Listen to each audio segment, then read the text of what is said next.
ഇന്ന് നമ്മൾ കാണാൻ പോകുന്നത് ഒരു കള്ളന്റെ കഥയാണ്. ഈ ക്രേസി ഗോപാലിനൊക്കെ പോലെ ക്രേസി കരസാമി. ഇയാളാണ് നമ്മുടെ കരസാമി. ഒരിക്കൽ കരസാമിയും അയാളുടെ അനിയനും കൂടി കക്കാനായി ഒരു വീട്ടിൽ കയറി. തനിക്ക് അറിയാവുന്ന ട്രിക്കുകളെല്ലാം തന്റെ അനിയനെ കൂടി കരസാമി പഠിപ്പിക്കുകയാണ്. ആ വാതിലിന്റെ പൂട്ട് അടിച്ചു പൊട്ടിക്കാൻ ശ്രമിച്ച അതിന്റെ സൗണ്ട് കേട്ടിട്ട് നാട്ടുകാർ വരാൻ സാധ്യതയുണ്ട്. സോ കരസാമിയുടെ തീറി പ്രകാരം പൂട്ട് പൊട്ടിക്കാനുള്ള എളുപ്പ വഴി ഒന്ന് മാത്രം. പൂട്ടിന്റെ ഉള്ളിൽ കുറച്ച് വെടിമരുന്ന് നിറച്ച് തീരിയിട്ട് കൊളുത്തണം. വാവ്, അതാവുമ്പോ സൗണ്ട് ഉണ്ടാവുകയില്ല. എങ്ങനെയുണ്ട് എന്റെ ബുദ്ധി?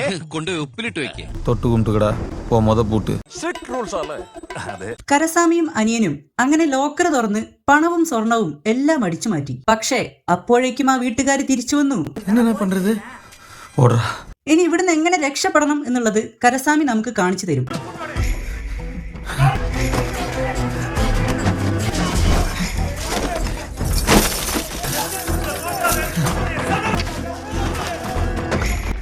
ഓ ഷിറ്റ്, കരസാമിയുടെ അനിയൻ മുങ്ങി.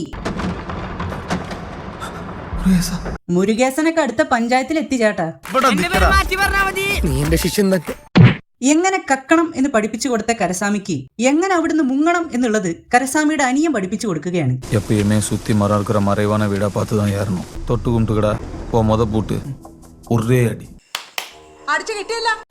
അങ്ങനെ കരസാമിയെ പോലീസ് പൊക്കി അയാള് ജയിലിലായി. അപ്പോഴാണ് DSP ഭരതൻ നായർ രംഗത്തെത്തുന്നത്. അയാൾ വന്നിട്ട് തെളിയാതെ കടന്ന 2-3 മോഷണ കേസ് കൂടി കരസാമിയുടെ പെടലേക്ക് കെട്ടിവെച്ചു. House break, theft, assault on public, attempt to murder, criminal intimidation, ഇത് പോക കടപ്പില കിടക്കുന്ന റോബറി കേസില ഒരു 4 എടുത്ത് അതേ ചേർത്ത്. പഴയ ഏതൊരു സിനിമയിൽ പറഞ്ഞ പോലെ ഭയങ്കര പരിപാടിയാ. പക്ഷെ നിനക്കൊക്കെ ഇത് മതി. പിന്നെ നിന്നെ 3-4 കേസിന് കൂടി നോട്ടിട്ടുണ്ട്. എല്ലാം കൂടി പെരടിക്ക് വെച്ച് കെട്ടിത്തരും. വലിയ ഉപകാരം. അപ്പൊ വല്ലവന്റെയും കാശ് അടിച്ചു മാറ്റാൻ നോക്കിയത് തപ്പല്ലേ? தப்பு ரைட்டு எனக்கு சொல்லி தெரியா. பொன்ன மாதிரி ஆளெல்லாம் உள்ள இருந்தா தாண்டா ஊர் நிம்மதியா இருக்கும். 100% ഞാൻ യോജിക്കുന്നു. പക്ഷേ അത് നമ്മുടെ കരസാമിക്ക് ഇഷ്ടായില്ല. കരസാമി അയാളെ ത്രികോണപ്പൂട്ടിട്ട് പൂട്ടി പോലീസ് സ്റ്റേഷനത്തെ കറന്റ് മൊത്തം കളഞ്ഞ് അവിടെ നിന്ന് രക്ഷപ്പെട്ടു. അന്ന് കരസാമി ഒരു കാര്യം തീരുമാനിച്ചു. എന്നാ നിനക്കും കൊള്ളാം, എനിക്കും കൊള്ളാം. അവിടുന്ന് മുങ്ങിയ കരസാമി പിന്നെ പൊങ്ങിയത് 6 മാസങ്ങൾക്ക് ശേഷം വേറെ ഏതോ ഒരു നാട്ടിലാണ്. തന്റെ ഭാര്യയായ സെല്ലിയുമൊത്ത് ഒരു ഹോട്ടലിൽ ജോലി ചെയ്ത് ജീവിക്കുകയാണ് അയാൾ. ഇത് ആദ്യം കൂടി ചെയ്ത പോരെ? ഓരോന്നിനും അതിന്റേതായ സമയമുണ്ട് മോനെ. എന്താ ഇന്നൊരു പാത്രത്തിൽ ഓട് തലയിൽ വീണ് കിളി പോയി. ഓട് തലയിൽ വീണതുകൊണ്ടാണോന്ന് അറിയില്ല, കരസാമി സ്വന്തമായിട്ടൊരു ഹോട്ടൽ തുടങ്ങാനൊക്കെ പ്ലാൻ ഇട്ടു. അതിന് ലോൺ ചോദിച്ച് അയാൾ ഒരു ബാങ്കിലേക്ക് പോയി.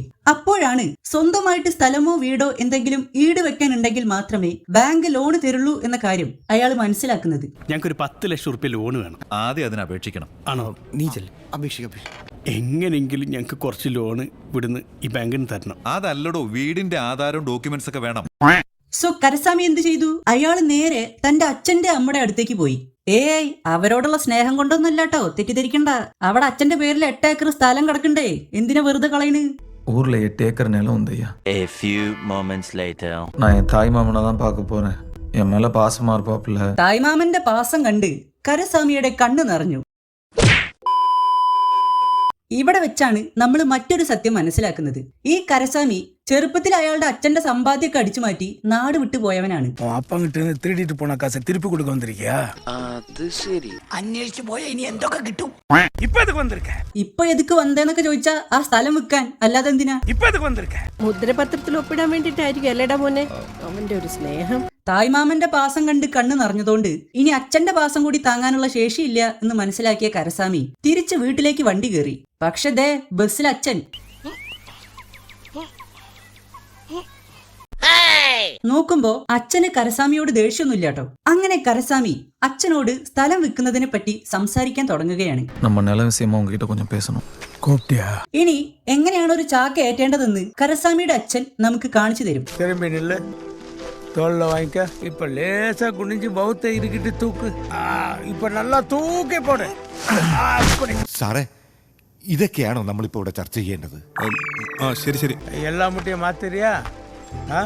വെറുതെ അല്ല ഇയാള് ചെറുപ്പത്തിൽ നാട് വിട്ടത്, നല്ല പണി ഇടിപ്പിച്ചിട്ടുണ്ടാവും.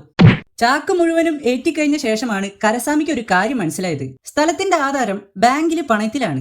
കരസാമിയുടെ അച്ഛൻ ട്രാക്ടർ വാങ്ങാൻ ഒരു ലോൺ എടുത്തിട്ടുണ്ടായിരുന്നു. பத்திரத்தை அடகு வச்சு தானே நாம டிராக்டர் வாங்கியிருக்கோம். நிலப்பத்திரம் பேங்க்ல இருக்கும்போது நிலத்தை விற்க முடியுமா? தாராளமா விற்கலாம். ആധാരം ബാങ്കിലാണെങ്കിലും വീട് വിൽക്കാൻ പറ്റുമെന്ന് മനസ്സിലാക്കിയ കരസാമി വീണ്ടും അച്ഛനെ കണ്ട് സംസാരിച്ചു. പക്ഷെ അപ്പോഴേക്കും ബാങ്ക് ജപ്തി നോട്ടീസ് അയച്ചു. உங்களுக்கு இல்லாம எனக்கு இல்லாம பேங்காரன் கூட்டிட்டு போறான். ഇതിന്റെ ഇടയില് കരസാമിയുടെ അച്ഛൻ മരിച്ചു. അച്ഛന്റെ ഡെഡ് ബോഡി കരസാമിയുടെ സ്ഥലത്ത് അടക്കം ചെയ്യാൻ പോയപ്പോ ബാങ്കുകാരൊക്കെ കൂടി വന്ന് അത് തടഞ്ഞു. ബാങ്ക് മാനേജർ ഒരു ദുഷ്ടനാണ്. പാവപ്പെട്ട ആളുകൾക്ക് കടം കൊടുത്ത് ആ ചാർജ്, ഈ ചാർജ്, മറ്റടത്ത ചാർജ് എന്നൊക്കെ പറഞ്ഞ് കാശ് പറ്റിച്ച് തിന്നലാണ് ഇയാളുടെ പണി. എനിക്ക് പണം വേണം, ഞാൻ പറ്റിക്കും വെട്ടിക്കും അതിനു വേണ്ടി ആരെ വേണമെങ്കിലും. അതുകൊണ്ട് തന്നെ പൈസ തിരിച്ചടയ്ക്കാതെ സ്ഥലം തിരിച്ചു തരില്ലെന്ന് അയാൾ കരസാമിയോട് പറഞ്ഞു. കരസാമിയുടെ അപ്പൂപ്പനൊക്കെ അടക്കിയിരിക്കുന്ന അതേ സ്ഥലത്ത് തന്നെ അച്ഛനെയും അടക്കം ചെയ്യണം, അല്ലാതെ വേറെ എവിടെ അടക്കം ചെയ്യില്ല എന്ന് കരസാമി തീരുമാനിച്ചു.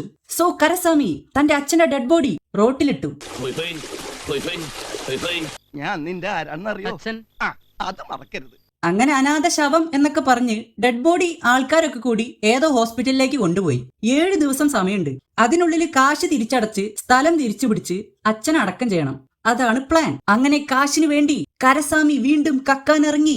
അതും ആധാരം പണയം വെച്ച അതേ ബാങ്കിൽ നിന്ന് തന്നെ. അല്ലാതെ വേറെ വഴിയില്ല. കരസാമി കുറെ ആലോചിച്ച ശേഷം ഒരു പ്ലാനൊക്കെ ഇട്ട് തന്റെ തായ്മാമനെ കൂടി കൂട്ടി നേരെ അടുത്തുള്ള ബ്രാഞ്ചിൽ കക്കാൻ വേണ്ടി കയറി. പക്ഷേ അവിടത്തെ ബാങ്കിൽ കാശുണ്ടായിരുന്നില്ല. അങ്ങനെ കരസാമി പ്ലിങ്ങസിയായി. പക്ഷെ ഇതുകൊണ്ടൊന്നും കരസാമി തളർന്നില്ല.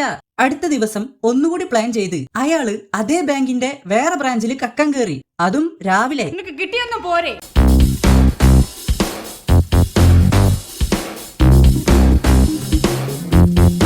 ഇത്തവണ പ്ലാൻ വർക്കൗട്ടായി. കടം വീട്ടാൻ ആവശ്യമുള്ള കാശ് മാത്രം എടുത്ത് ബാക്കി പൈസ അയാൾ തിരിച്ചു വെച്ചു. നമുക്ക് தேவையானது மட்டும்தான், மத்தது உள்ள வை. എന്തോ വലിയ ത്യാഗം ചെയ്തവരല്ല സംസാരിക്കുന്നേ. ഓ, നെന്മയുള്ള കള്ളനാണ് കരസാമി. അയാൾക്ക് വേണ്ടിട്ട് ഇവിടെ ഒരു ശില കെട്ടണം. ഞാൻ നോക്കട്ടെ കേട്ടോ, പഞ്ചായത്തിൽ പോയിട്ട് ഒരു അപേക്ഷ കൊടുത്തു നോക്കട്ടെ. ഒന്ന് പോടോ. കട്ട പൈസയുമായി ആധാരം വാങ്ങാൻ വേണ്ടി ബാങ്കിലേക്ക് പോയപ്പോ ബാങ്കിലെ ഓഫീസർ പറയാണ് ഇനിയും 1 ലക്ഷം കൂടി വേണമെന്ന്. കരസാമിയാണ് കള്ളൻ എന്ന് കണ്ടുപിടിച്ച ബാങ്ക് മാനേജർ കരസാമിയുടെ വീട്ടിൽ ചെന്ന് ഇങ്ങനെ പറയും. ഞാൻ சொல்ற ബാങ്ക് சொல்ற നേരത്തിൽ അടി കടക്കരുത്, പങ്ക് പോട്ടെടുത്തുകളാം. ഇതിനിടെ കൂടെ അങ്ങനെ അങ്ങ് ഉണ്ടാക്കണ്ട. പക്ഷെ കരസാമി സമ്മതിക്കില്ല. അയാൾ വീണ്ടും അതേ ബാങ്കിന്റെ വേറെ ബ്രാഞ്ചിൽ കയറാൻ പ്ലാൻ ചെയ്യും. ഞാൻ ആരോ ഏട്ടാ. ഇത് മണത്തെറിഞ്ഞ ബാങ്ക് മാനേജർ അതേ ബ്രാഞ്ചിലേക്ക് അയാളുടെ ആളുകളെ വിട്ട് ആ കാശ് അടിച്ചു മാറ്റും. ബിസിനസ്സിന് ഒരുപാട് പൈസക്ക് ആവശ്യം. എന്നും പ്രശ്നങ്ങളാന്നേ. അങ്ങനെ അവസാനം ഗതികെട്ട കരസാമി ബാങ്ക് മാനേജറോട് ഇങ്ങനെ പറയും. எனக்கு பணம் வேணும், என்ன பண்ணணும்னு சொல்லி பண்றேன். പോയി പുടുങ്ക. ഇതിന്റെ ഇടയില് നിങ്ങളോടുള്ള സ്നേഹം കൊണ്ടൊന്നുമല്ല, ഇവിടുത്തെ സ്ഥലം വിൽക്കാൻ വേണ്ടിയിട്ടാണ് ഞാൻ നാട്ടിലേക്ക് തിരിച്ചു വന്നത് എന്ന സത്യം കരസാമി തന്റെ അമ്മയോട് പറയും. അവൻ ആധാരം പണയം വയ്ക്കാൻ ചോദിച്ചിരിക്കുന്നടി, കൊടുത്തേക്കായിരുന്നില്ലേ? ഇതേ സമയം ബാങ്ക് മാനേജർ വീണ്ടും അയാളുടെ ഏതോ ബ്രാഞ്ചിൽ നിന്ന് പൈസ അടിച്ചു മാറ്റാൻ വേണ്ടി ആളെ വിടുകയാണ്. അത് മുൻകൂട്ടി മനസ്സിലാക്കിയ കരസാമി എല്ലാ ബ്രാഞ്ചിലും കയറി അവിടെ നിന്നൊക്കെ 1.5 ലക്ഷം വെച്ച് അടിച്ചു മാറ്റും. അതും ഒറ്റ ദിവസം കൊണ്ട്.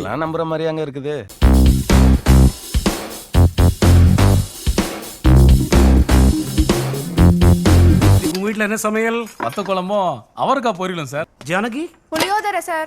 வெங்கட் உங்க வீட்டுல? தக்காளி சாதம் சார். அடடா ரமணன் உங்க வீட்டுல? ആനമുട്ട പുഴുങ്ങിയത് ഒരു പ്ലേറ്റ് എടുക്കട്ടെ. திரும்ப வந்துரும். കരസാമിയെ പിടിക്കാൻ വേണ്ടി അയാളുടെ പിന്നാലെ കൂടിയ DSP Bharathan Nair bank manager set ചെയ്ത ഗുണ്ടകളെ പിടിക്കും. തൂക്കിയല്ലോ നാദാ. കരസാമി അടിച്ചു മാറ്റിയ പൈസ എല്ലാം ആ നാട്ടിലെ സ്ഥലം പണയം വെച്ച് ട്രാക്ടർ വാങ്ങിയ കർഷകർക്ക് എല്ലാവർക്കും വീതിച്ചു കൊടുക്കും. ഉഫ്, നെന്മ. പൊന്നുമോനെ, ഒരു സുപ്രഭാതത്തിലങ്ങ് പുണ്യവാളാൻ നോക്കല്ലേ. എടാ, സ്വന്തം കുടുംബത്തോട് കാണിക്കാൻ പറ്റാത്ത നാട്ടുകാരോട് കാണിക്കേണ്ട കാര്യമൊന്നുമില്ല. ഇനി മറ്റേ കയ്യിലെ ആകാശം അതിന്റെ 144p വേർഷൻ. ഇത് திருட்டு பணம்னு தெரியுமா? தெரியும் சார்.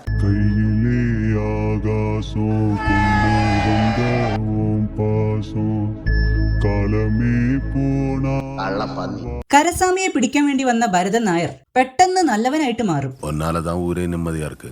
அப்ப நீ ஹீரோ ஆயிடுவேன், உன்னை பிடிச்ச நான் வில்லன் ஆயிடுவேன். തന്നെ ആരോട് പോലീസുകാരനാക്കിയത്? അതോടെ ഈ പടം കഴിയും. ഇങ്ങനത്തെ സ്ഥിരം ക്ലീഷേ പാസക്കഥ എടുത്ത് വെറുക്കുന്നില്ലെന്നാവോ? പഴയ കാലത്ത് നടക്കുന്ന കഥയാണ് കാണിച്ചേക്കണ്. 1990 തോന്നുന്നു, ഓർമ്മയില്ല. എന്ന് വെച്ചിട്ട് ബാങ്കിനൊന്നും ഒരു വിലല്ലേ? തോന്നുമ്പോ കേറാൻ. ഇതെന്താ സോമ, നിന്റെ അപ്പന്റെ അങ്ങാടി വരുന്നവിടെയോ? അല്ല, അപ്പൊ സ്ഥലം തിരിച്ചു കിട്ടിയില്ലോ. ഇനി സ്വന്തമായിട്ട് ഹോട്ടൽ തുടങ്ങണില്ലേ? അന്ന് അപ്പൻ എന്റെ കണ്ണുകളിൽ കണ്ട ആ നിയോഗം എന്താണെന്ന് എനിക്കിപ്പോൾ മനസ്സിലാവുന്നുണ്ട്. ഈ നാടിന് വേണ്ടി തിരഞ്ഞെടുക്കപ്പെട്ടവനാണ് ഞാൻ. ഇവിടെ കാവലായി നിൽക്കേണ്ടവൻ. അമ്മ ഇത് 5 നിമിഷത്തിലെല്ലാം മുടിച്ചിരോ? കുളം കുളം കര കര കുളം കുളം കര